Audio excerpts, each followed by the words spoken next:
The night I came home from 14 months in Kandahar, my husband met me at the door with a suitcase. Not his, mine. He'd packed it himself. Neatly, actually, which somehow made it worse. Folded shirts, my mother's pearl earrings wrapped in a cloth, my winter boots, like he'd given it real thought. Like he'd rehearsed this. "I think you should stay somewhere else tonight," Marcus said. He didn't look at me when he said it. He looked at the suitcase. I was still in my uniform. I'd driven 4 hours from CFB Edmonton. I hadn't even taken off my boots. I remember thinking I was gone 14 months.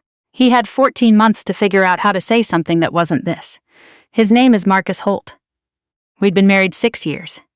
I was 38 years old, standing on the porch of my own house in the November cold, and my husband of 6 years was handing me a suitcase like I was a guest who'd overstayed. I didn't yell. I didn't cry. I don't know why. Maybe I was too tired.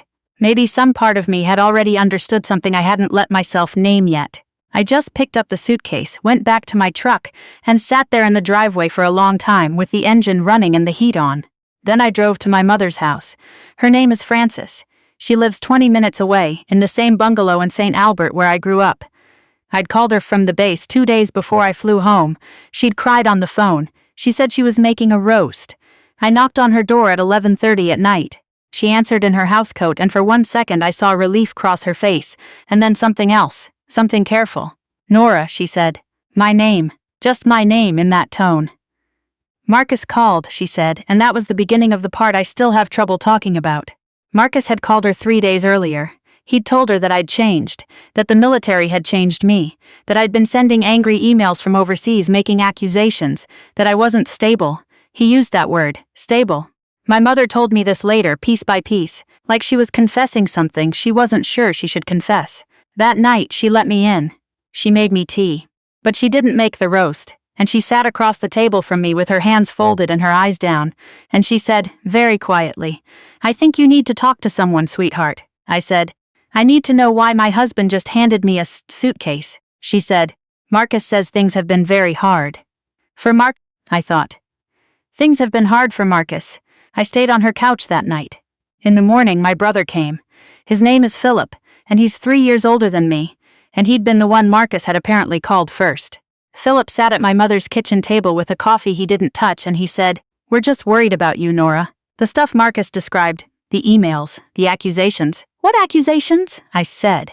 He looked at my mother. "Philip," I said. "What accusations?" Apparently Marcus had told them I'd been sending paranoid messages from overseas. That I'd accused him of spending money without my knowledge. That I'd accused him of seeing someone. That I'd been erratic. I sat there and I thought about the emails I'd actually sent. I thought about the bank statements I'd seen online, from the base, at 2 in the morning when I couldn't sleep. The withdrawals I didn't recognize. The new credit card I'd never applied for. The monthly payments to a leasing company for a vehicle I'd never seen. I asked him about a car lease. I found it on our account. A $44,000 SUV registered in both our names. Philip said, he explained that. He said he needed a reliable vehicle while you were away and he was going to tell you when. I didn't sign anything, I said. You can't put a vehicle in both names without both signatures. My mother looked at her hands. Philip said, Marcus says you're not remembering things clearly, that it's common after. I stood up. I didn't raise my voice.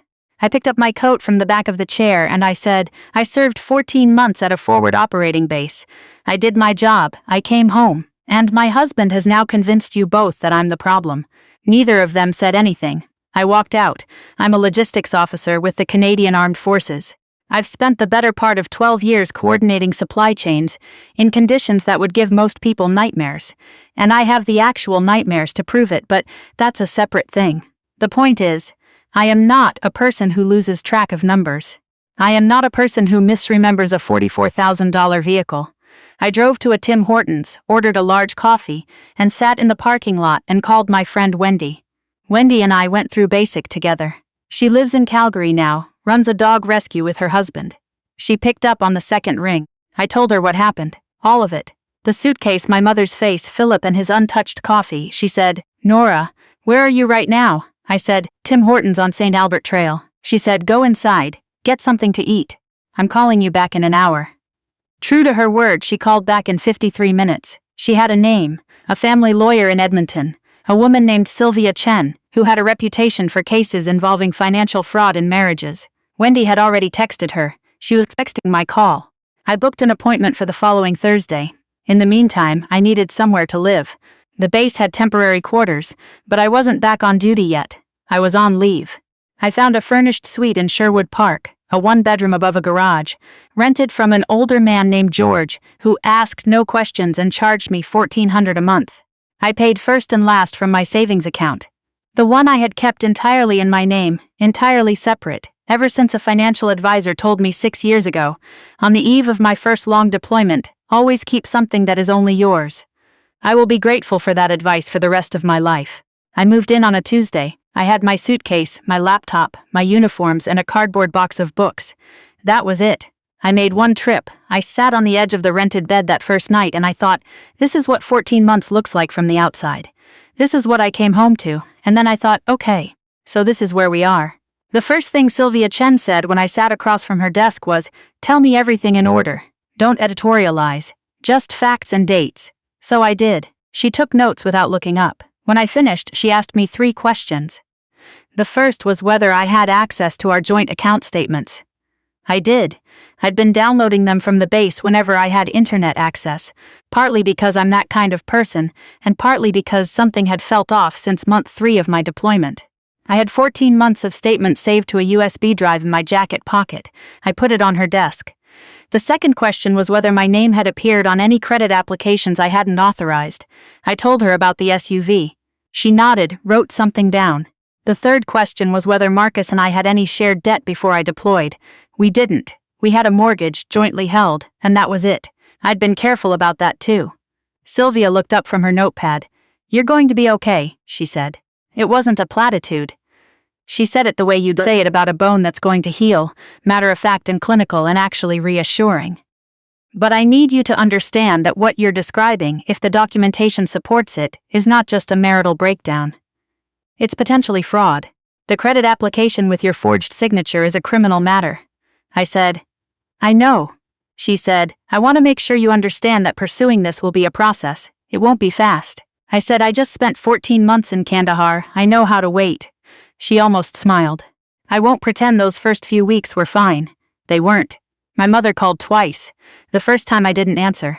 The second time I did, and she asked if I was eating properly, and I said yes, and there was a long silence, and then she said, Marcus seems very upset, and I said, goodbye, Mom, and hung up. Philip sent a text that said, just want you to know we love you and we're here when you're ready to talk. I didn't respond.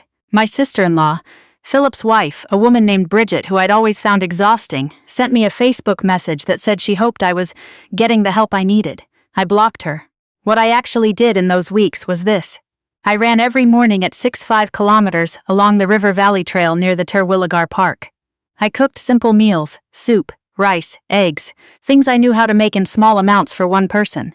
I called Sylvia's office every Thursday at 2:30 for an update.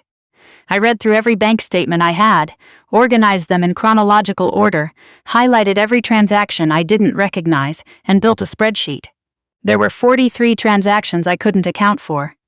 The smallest was a $62 charge at a boutique in White Avenue. The largest was a wire transfer of $11,000 to an account I'd never heard of. $11,000. I'd been in Kandahar. The wire transfer cleared on the same day I'd sent Marcus an email asking if he'd had a chance to review our mortgage renewal options. He'd written back, yeah, looking into it. Miss UKK Sylvia filed on my behalf in December. She engaged a forensic accountant. A quiet, methodical man named Richard, who communicated almost entirely in spreadsheets, and who, over the course of 6 weeks, untangled what Marcus had done with a level of precision that was almost beautiful, if you could get past the part where it was happening to your life. The vehicle. 3 credit card accounts opened in my name using my SIN and a forged signature, the kind of fraud that relies on the fact that the spouse is overseas and unlikely to be checking the mail. A line of credit. The wire transfer, which went to a joint account Marcus had opened with a woman named Dana, who was, and I can say this plainly now, the reason he'd wanted me out of the house before I even had a chance to take off my boots. I didn't know about Dana until February, when Sylvia told me during one of our Thursday calls. I was standing in my kitchen stirring a pot of soup when she said the name. I turned the burner off. I stood very still. I thought about the suitcase on the porch. the neatly folded shirts. My mother's pearl earrings, wrapped in a cloth, like something precious he wanted to make sure I kept. He'd been thoughtful about the packing, I remember thinking. He'd been thoughtful about the packing because he wanted me gone, and he didn't want a scene. I said, "How long?" Sylvia said, "Richard estimates the financial activity with that account goes back about 19 months. 19 months, 5 months before I deployed," I said. "Thank you, Sylvia." I hung up. I turned the burner back on. I finished making my soup. I ate it standing at the counter. And then I cried. Not dramatically. Not the kind of thing you'd describe to anyone. Just a quiet coming apart in a rented kitchen above a stranger's garage in Sherwood Park, Alberta, on a Wednesday night in February alone. And then it was done, and I washed the bowl, and I went to bed. I'd been running in the mornings for about 2 months when I noticed the dog. He was at Terwilligar Park. A big yellow lab, maybe 3 years old, sitting at the edge of the off-leash area with what appeared to be a broken leash attached to his collar and no human anywhere nearby. He wasn't frantic. He was just sitting there watching the other dogs with a kind of calm interest, like he was at a conference and was waiting for the relevant session to begin. I stopped. He looked at me. "Hi," I said. He stood up, walked over, and sat down at my feet, not in a panicked way, in a "well, here we are" way. I looked around. There was a woman about 40 meters away, who was watching with her hands over her mouth. She ran over and said breathlessly, "I am so sorry. His leash broke, I didn't even notice." She grabbed the broken end and he went with her, completely unfazed, and she looked back at me over her shoulder and said, "Thank you. I hadn't done anything, I just stopped." I thought about that dog for the rest of my run. The next morning he was there again, this time with a proper leash, and the same woman, who nodded at me when I passed. I nodded back. By the end of the week we were walking the same stretch of trail at the same time every morning without having agreed to do so. Her name was Helen. She was 51, a retired RCMP officer, and the dog's name was Captain. She told me this on day 6 when she handed me a Tim Hortons coffee she'd picked up on her way to the park and said, "You look like you could use this." "That's observant," I said. 22 years in the RCMP, she said. Occupational habit. We walked the whole loop together that morning, Captain trotting ahead of us at the end of his leash, and I told her the short version of my situation without quite meaning to. She listened without interrupting. When I finished, she was quiet for a moment and then she said, "You have good instincts. You caught it. A lot of people don't. It helps that I'm the kind of person who checks bank statements at 2 in the morning from a base overseas," I said.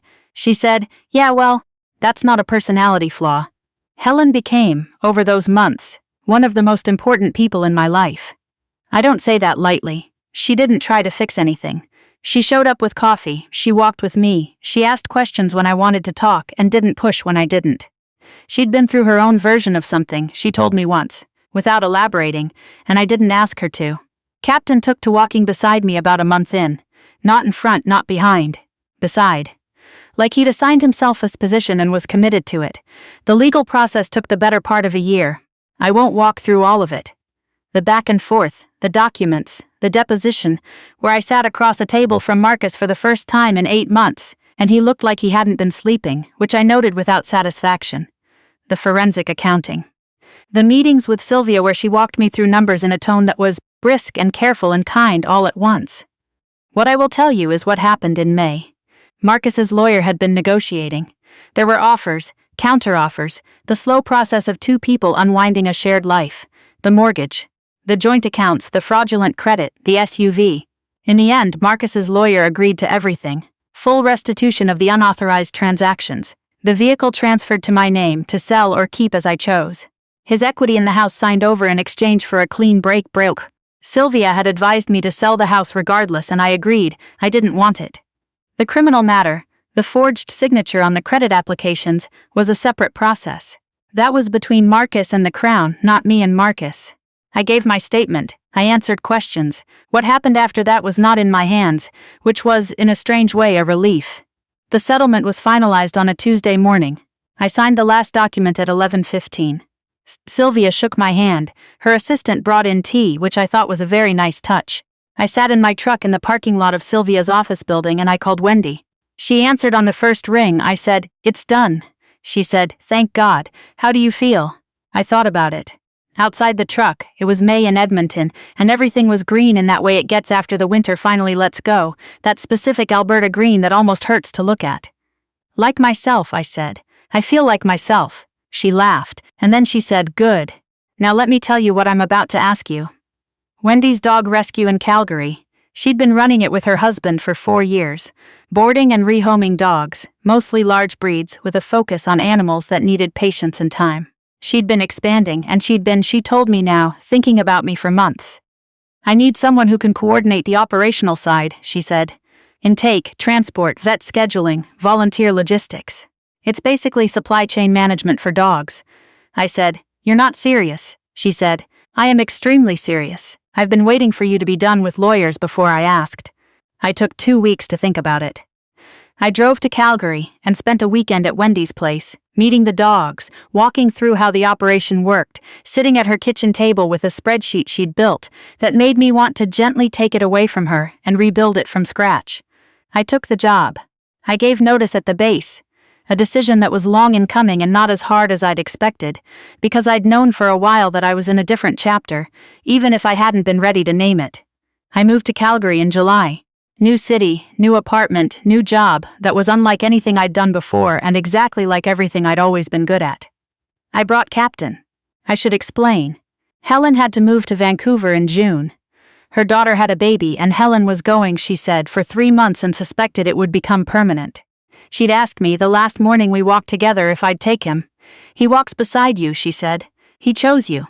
I'm just making it official. Captain sat between us on the path and looked from one of us to the other with his brown eyes and the calm, interested expression that I had come to recognize as his default mode for most situations. I said, yeah, of course. Helen nodded. She looked at him for a long moment, then looked at me.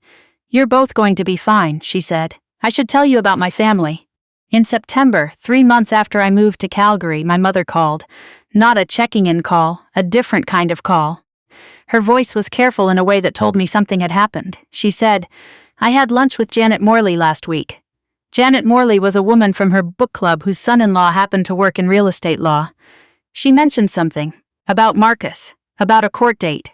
I didn't say anything. My mother said, Nora, I didn't know. About the credit cards. I didn't know. I sat down. She said, he told us you were unwell. He said you'd been sending paranoid messages. That you were? He used words that made us think. We were worried about you, and he was so calm, so reasonable, and she stopped. We believed him over you. We believed a man we'd known 6 years over our own daughter who'd been serving her country for over a decade, and I don't. Her voice broke. I don't have an excuse for that. I want you to know I know that. I was quiet for a long moment. Mom, I said. I know. She said, can I see you? I said yes. She drove to Calgary the following weekend. We sat in my new apartment and I made tea, the same way she taught me to make it, strong, with milk, no sugar. And Captain lay across her feet for most of the afternoon, which she took to with a kind of surprised delight. She'd never had a dog. We talked for a long time, not about Marcus. There wasn't much left to say about Marcus. We talked about the deployment, things I hadn't told her before, small things. A particular sunrise over the mountains beyond the base. A local family near the FOB who'd given our unit dried fruit at the end of Ramadan, the sound of the wind at night. Things that had mattered and that I'd been carrying around without anywhere to put them. She listened to all of it. She didn't rush me. At the end of the afternoon, she said, I should have been this person when you knocked on my door. Yeah, I said, you should have. She nodded. She looked at her tea. Will you let me try to be this person going forward? Captain put his head in her lap. I watched her face change. That small softening that happens when an animal chooses you. Yes, I said. Philip called the following month. His was a harder conversation, and I won't pretend it went perfectly. He said things that were apologetic, but that still had a quality of self-justification to them. We were worried. We didn't have all the information. You have to understand how it looked. And I let him say all of it, and when he was done I said, I understand that. I need you to understand that I asked you a direct question at Mom's kitchen table, and you looked at her instead of answering me. He was quiet. I need you to understand that's what I remember, I said. He said, I know. I'm sorry, Nora, I really am. I know, I said. I believe you. It's not all the way repaired with Philip. I think it will take a long time, and I think that's fair. You don't rebuild something like that in a phone call. But we're talking, and we'll keep talking, and that's something.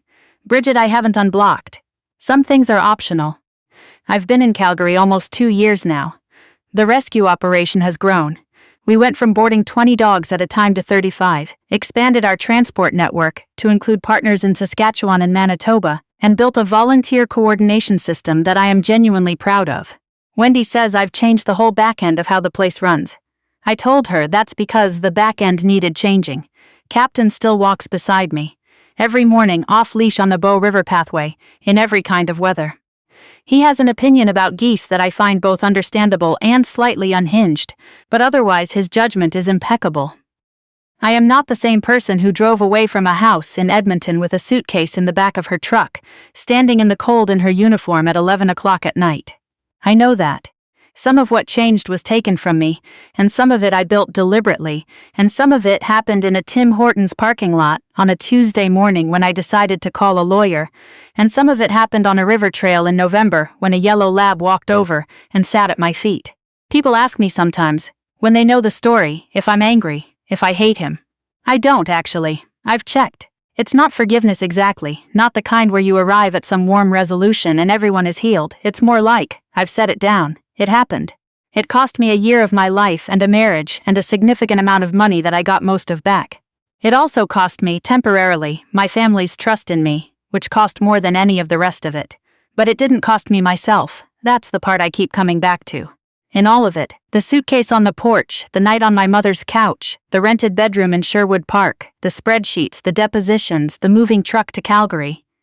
I never stopped knowing who I was, what I had done, what I was worth. That's not nothing. That's in fact everything. There's a photograph on my desk at work. Wendy took it last fall, on a Saturday afternoon in October, along the Bow River. I'm in a jacket I bought when I moved here. Captain sitting beside me on the path, both of us looking at something off to the left, out of frame. The light is that particular gold that comes in late October in Alberta, the kind that makes everything look like it means something. I don't know what we were looking at. Something in the river, maybe. A bird. But we both look completely at ease, and that, honestly, is enough.